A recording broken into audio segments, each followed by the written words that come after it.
E aí, pessoal do sétimo ano, tudo bem com vocês? Pessoal, ó, no nosso conteúdo de recuperação do LV3, relação de Euler e vistas, tá bom? Capítulo 2, beleza? Sem probleminha nenhum. Glauco, o que é que tu vai estar cobrando em relação a este conteúdo? Vistas e a própria relação de Euler, tá bom? Glauco, e quem foi Euler? Olha só a definição tênue de vocês lá na página 115. Leonhard Euler, ou Euler, é considerado um dos maiores matemáticos de todos os tempos. Ao lado de estudiosos importantes como Isaac Newton e Arquimedes, alguns dos grandes sucessos de Euler ou Euler ocorreram na resolução de problemas do mundo real, inclusive sua fórmula, que é aplicada na área de geometria, a qual será estudada neste capítulo. Glauco, e qual é esta relação de Euler? A relação de Euler diz assim, ó, para um poliedro convexo, lembra, um poliedro convexo é todo poliedro que, fechado, certo? Ele tem as suas faces, tá bom? Encostadas em uma superfície. E também que eu posso traçar um segmento de reta dentro deste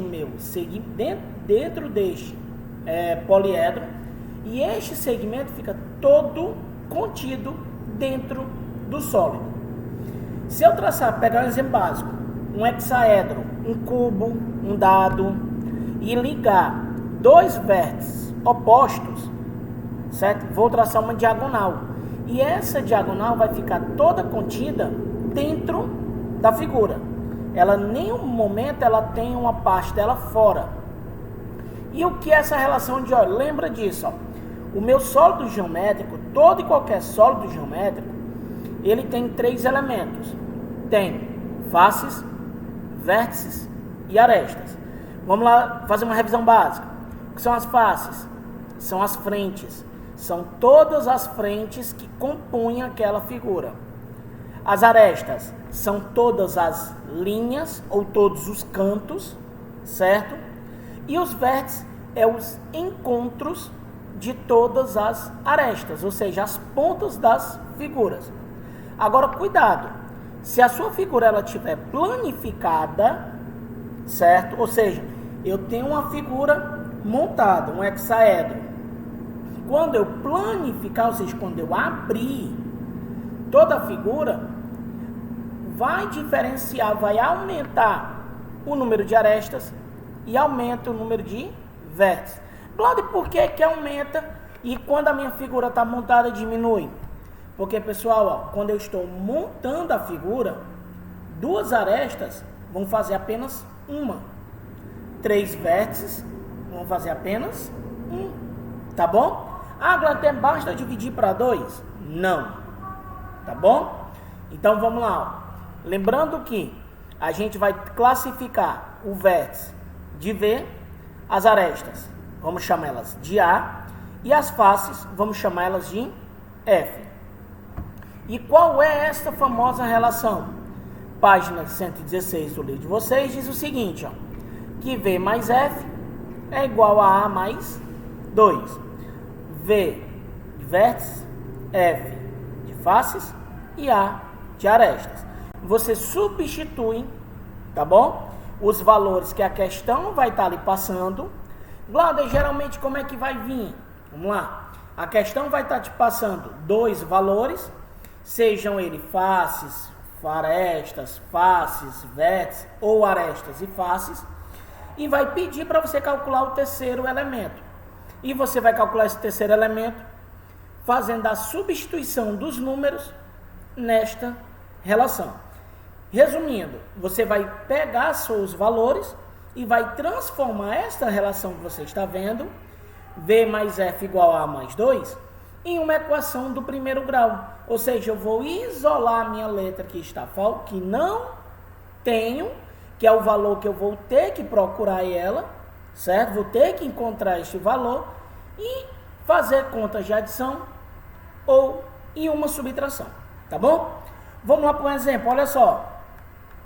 Olha que o exemplo diz assim, ó. Quantas arestas tem um poliedro com 6 faces e 8 vértices. Olha só o que foi que ele fez, ó. V mais F igual a mais 2. O que que eu tenho? Eu tenho 6 faces. Então, aonde tem F, eu vou colocar o 6. E eu tenho 8 vértices, ou seja, aonde tem um V, eu vou colocar o 8. Aí eu vou substituir, ó. 8 mais 6 igual a mais 2. Vou somar, ó. 8 mais 6 dá 14. O 2 que está positivo, passa para o segundo membro, passo lá para o primeiro membro, subtraindo. Aí o que é que eu faço? Vou subtrair, ó. 14 menos 2, 12. Ou seja, esse poliedro possui 12 arestas. Tá bom? Então, é bem simples, é bem direto. Você não vai ter uma complicação. O que é que vai ser pedido para você? Ler, entender qual é a figura, fazer a substituição dos valores, somar e subtrair. Após fazer a soma, certo? Uma adição e uma subtração, uma conta de menos, você vai descobrir qual é o valor daquela letra que está faltando. E, Glaude, como é que eu vou... O que é que eu tenho que saber? Leitura, interpretação, substituição de valores. Aí tu vai cair numa equação de primeiro grau. E você vai se lembrar que uma equação de primeiro grau, que é aquela que o professor Kenny trabalhou com vocês, diz da seguinte maneira: é toda equação que ela possui um termo desconhecido, certo? Que é chamado de incógnita, de variável. Claro, por que é chamado de variável e de incógnita? Porque ela pode mudar. Dependendo dos valores que eu tenha de faces e vértices, as arestas podem mudar. Vou pegar um exemplo básico. Você acha que o número de arestas que tem um cubo, um hexaedro, Glauber, são quantas? Vamos lá. Ele tem 12 arestas. Será que é a mesma quantidade de arestas de um prisma octogonal? Glauber, um prisma octogonal tem quantas arestas? Vamos lá, um octógono são 8. Você tem 8 arestas em cima, 8 embaixo e 8 arestas ligando cada vértice. Ou seja, nós temos aí 8 mais 8, 16, com mais 8, 24 arestas. Olha só como a diferença tem. Então, nem fique ciente, nem todo valor que você vai ter, certo? Ah, vai ser sempre 12 arestas, vai ser sempre 6 faces? Não. Vai variar de acordo com a sua figura, com a figura que a questão está lhe pedindo. Tá bom? Então, vamos lá para os exemplos. Olha só. Lá no primeiro exemplo, ele diz assim, ó. Na atividade ali de vocês, ó. Sendo um poliedro convexo, construído com 36 arestas e 18 faces, quantos vértices esses poliedro terá quando montado? Ah, Glauber, ele não vai pedir planificado. Não, ele sempre vai lhe dar o valor já do montado. Tá bom? Então vamos lá, vamos pegar aqui a fórmula.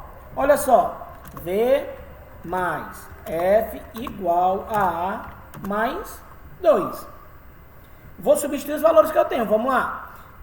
Ele diz que eu tenho 36 arestas e 18 faces. Ele quer o vértice. Então, vou dizer ó, que V mais faces são quantos? Ó, Glauber, são 18. 18 igual as arestas. 36 mais 2. Aí, olha só, o 18 está positivo. Lembrando, ó, toda vez que eu vou resolver qualquer equação do primeiro grau, o meu termo independente, ou seja, a minha variável, a minha incógnita, tem que estar isolada. Ela tem que estar só. E aí, o que eu vou fazer? Quem está acompanhando ela, eu vou passar para o outro membro, certo? Glauber, quem é esse outro membro? É o que está na igualdade. A igualdade separa os membros de uma equação. Vamos lá. Quem é o primeiro membro? V mais 18. Quem é o segundo membro? 36 mais 2. Então, eu vou isolar. Eu vou isolar quem? A letra. Então, eu vou isolar o V. Ó. V igual... Aí, eu vou somar. 36 mais 2. 38. Olha só, o 18 está positivo, vai para o outro lado, negativo. E agora, do lado, o que eu faço? V igual, aí você subtrai. 38 menos 18, 20. Ou seja, esse poliedro possui 18 faces, 36 arestas e 20 vértices. Tá bom? Então, basta você fazer a substituição dos valores. E você vai cair numa equação do primeiro grau. Olha outro exemplo. Quantos vértices tem um icosaedro com 20 faces e 30 arestas? Vou de novo na fórmula. V mais F igual a A mais 2. Quantos vértices? V mais, vamos lá, quantas faces? 20. Igual as arestas, 30 mais 2. Mesmo caso, o 20 está positivo, ó, vou isolar para o outro lado, vai ficar negativo. Então, ó, V igual 30 mais 2, 32. O 20 estava positivo, vai para o outro lado, negativo. V igual, se eu vou subtrair, 32 menos 20, 12. Olha só, nesse poliedro ele só tinha 20 faces. Olha só a diferença, ó. No outro poliedro ele tinha 18 faces e encontrou, ó, 20 vértices. Nesse poliedro eu tenho faces a mais, porém eu tenho vértices a menos. Então observa como a minha figura, a figura que você vai, certo, calcular, ela dependendo de um valor que você utilize ele, pode ter uma variação de valores, tá bom? Então fica atento. Você não vai de maneira nenhuma encontrar valores para a mesma figura. Ah, Glauco, então quer dizer que a diferença de um hexaedro para um octaedro vai mudar tudo? Muda. De um hexaedro para uma pirâmide? Muda. Tá bom? Vamos lá para a diferença. Qual é a diferença de pirâmide e prisma que eu falei com vocês? Os prismas, as faces laterais dela, lembra, face lateral, as faces do lado, são retangulares ou quadrangulares, pode ser retângulos ou quadrados. Já para as pirâmides, lembrando, ó, para as pirâmides, as faces laterais dela, ou seja, aquelas faces que eu estou vendo de lado, certo? Todas são triangulares. Então, pessoal, esse é o assunto da prova de vocês, tá bom? Do LV3, capítulo 2, somente a relação de Euler. Estude, tá bom? Assista essa videoaula por completo. Lado, fiquei na dúvida. Acompanhe a nossa videoconferência. Vocês terão uma aula, uma videoconferência onde eu estarei resolvendo questões relacionadas a este assunto. Tiver dúvida, Lauda, fiquei na dúvida, entre em contato com a gente lá pela Agenda Edu, tá bom? Manda um recado, a coordenação divulga pra gente e, na medida do possível, a gente vai diminuir a sua dúvida para você fazer uma boa prova. Então, ó, fique com Deus, até a nossa próxima aula, tá bom? E estude, beleza? Abraço, pessoal, valeu!